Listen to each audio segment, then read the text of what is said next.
You've probably felt it. That quiet, unsettling sense that the online world is not just a tool you use, it's shaping you. Your thoughts, your moods, even the way you see other people. The scroll feels infinite, but the effects run even deeper. Right now, there's a silent war for your attention, and it's winning more battles than you might think.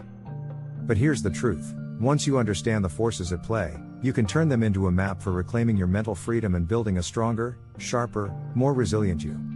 Imagine you wake up tomorrow and your mind feels clear.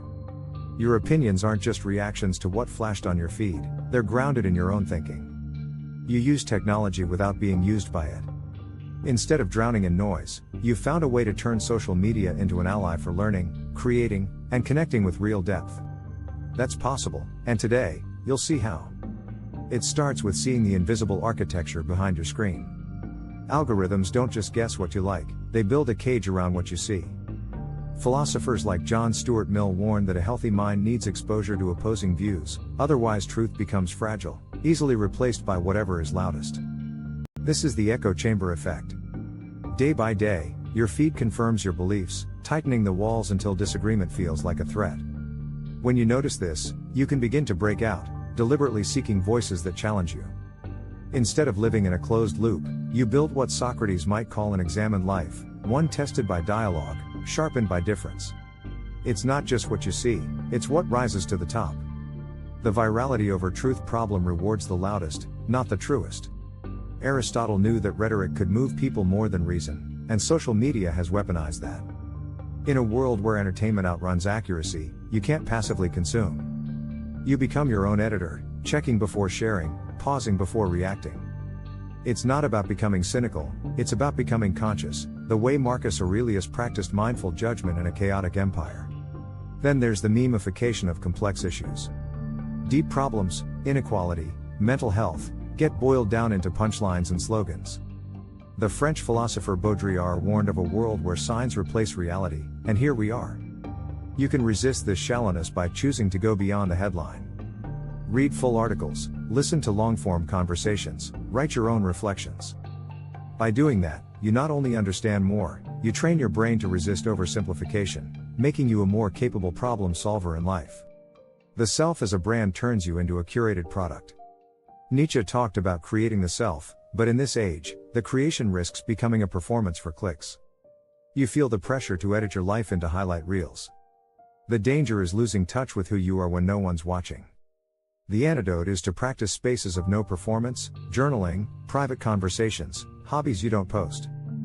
That way, you keep a part of yourself untouched by market forces, and you strengthen the kind of authenticity that no algorithm can fake. The outrage economy monetizes anger.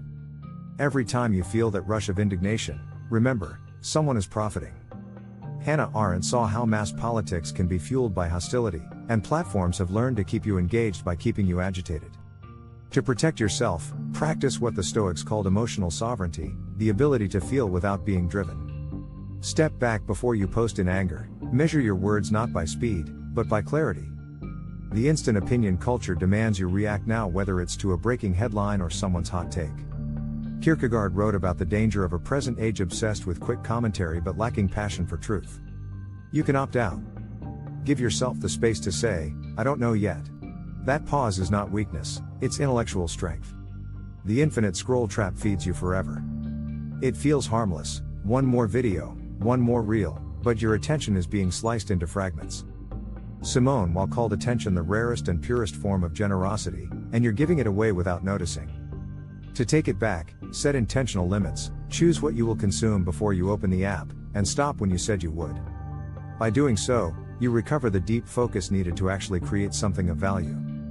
The comparison spiral hits when you measure your life against filtered snapshots of others. You forget you're comparing your behind the scenes to someone else's highlight reel. Schopenhauer warned that envy poisons happiness, and here, the poison is packaged in perfect lighting and subtle filters. The way out is to anchor your sense of worth in your own metrics, what you learned today, how you treated someone, the progress you made on something that matters to you. The burnout of constant availability is a modern plague. Every ping is a pull, every unread message a silent demand. Privacy used to be the default, now it's something you have to defend. To rebuild boundaries, schedule times when you're unreachable. Think of it as tending a garden, You need the space for roots to grow.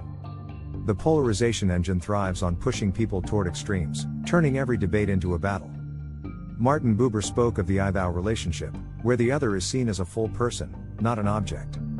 Algorithms replace that with us versus them. The solution is to actively seek the I-thou moments, ask, listen, find the human behind the opposing view.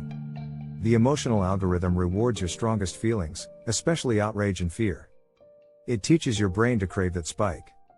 As Buddha taught, the mind can be trained. Each time you notice yourself pulled toward the emotional high of a post, breathe, and choose to engage from curiosity instead. The collapse of local bonds leaves us connected to thousands online but alone in our neighborhoods. Aristotle called humans political animals, meaning we thrive in communities. Yet, digital spaces often replace real ones. Make it a practice to nurture the physical world, join a group, show up to local events, invest in face-to-face trust. This anchors you in a reality no algorithm can control. Here's the point, social media is not inherently your enemy. The same tools that trap you can be turned into tools for growth. The echo chamber effect can become a classroom for perspective taking. The virality problem can sharpen your discernment. The memification of issues can be a doorway to deeper research. Branding the self can be replaced with creating the self authentically. Outrage can turn into constructive dialogue. Instant opinions can become patient understanding. Infinite scroll can be traded for intentional learning. Comparison can turn into inspiration. Burnout can become balanced connection. Polarization can become bridge building. The emotional algorithm can be hacked for empathy.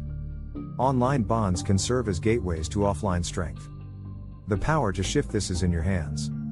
Start by noticing. Choose. Create habits that make you the driver, not the passenger. The philosophers of every age had to face the forces that shaped their thinking, ours just happen to come in pixels and notifications. You can live in this age without losing yourself to it. If you want more tools to think clearly, live deliberately, and reclaim your inner freedom, subscribe to this channel. Together, we'll keep building a mind that belongs to you, no matter what the feed tries to make you.